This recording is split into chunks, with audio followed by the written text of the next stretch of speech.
জিয়াউর রহমানের সমাধির সামনে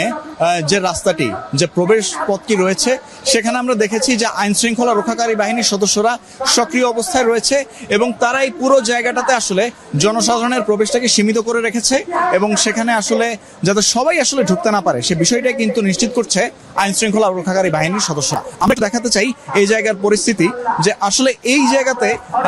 ঠিক কোন অবস্থান নিয়েছে আইন শৃঙ্খলা বাহিনীর সদস্যরা। এখানে আমরা দেখেছি যে আনসার সদস্যরা রয়েছেন, সেনা সদস্যরা রয়েছেন, পুলিশ রয়েছে, র্যাব রয়েছে, এসএসএফ রয়েছে এবং এরকম যত সরকারের যত এরকম বিশেষায়িত বাহিনীগুলো রয়েছে সব সদস্যরাই কিন্তু তাদের দায়িত্ব এখানে পালন করছেন। অর্থাৎ আমরা দেখতে পাচ্ছি যে এই জিয়াউর রহমানের সমাধির যে প্রবেশ পথ, সে প্রবেশ পথের এখানেই কিন্তু আমরা দেখতে পাচ্ছি যে আসলে একটা বিশাল অংশ জুড়ে সক্রিয়ভাবে অবস্থান নিয়েছে আইন শৃঙ্খলা রক্ষাকারী বাহিনীর সদস্যরা এবং এখানে কর্ডন দেওয়া হয়েছে এবং এখানে সবাইকে আসলে ঢুকতেও দেওয়া হচ্ছে না। যেহেতু খালেদা জিয়ার নামাজে জানাজার পর তাকে জিয়াউর রহমানের কবরের পাশেই সমাধিস্থ করা হবে, সেহেতু এই জায়গাটাতে এইরকম বাড়তি নিরাপত্তা কিন্তু নিশ্চিত করা হয়েছে। অর্থাৎ খালেদা জিয়ার নামাজে জানাজা শেষে এখান দিয়েই কিন্তু আসলে নেওয়া হবে খালেদা জিয়ার মরদেহ এবং তাকে সমাহিত করা হবে জিয়াউর রহমানের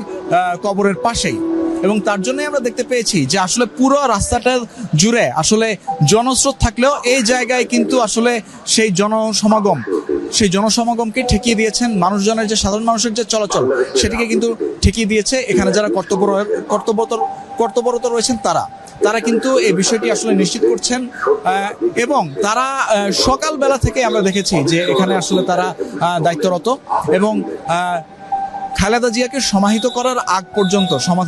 আগ পর্যন্ত তারা আসলে এখানে সক্রিয় অবস্থানেই থাকবেন, এটা আসলে বলাই যায়। এবং সব ধরনের আনুষ্ঠানিকতা শেষ হওয়ার পর তখনই কিন্তু আসলে এখানে এবং সেই সাথে যেসব জায়গায় আসলে যান চলাচল থেকে শুরু করে সাধারণ মানুষের চলাচল সীমিত করে রাখা হয়েছিল সেই জায়গাগুলো আস্তে আস্তে স্বাভাবিকভাবে ছেড়ে দেওয়া হবে। জেলে চলে গেলে তবু আধিপত্যবাদী রাজনীতির সাথে আপোষ করলেন না, হয়ে উঠলেন সীমাবদ্ধতার ঊর্ধ্বে ছিলেন না, কিন্তু শিক্ষাদার সৌজন্যবোধ এবং প্রজ্ঞার সমন্বয়ে তিনি হয়ে উঠেছেন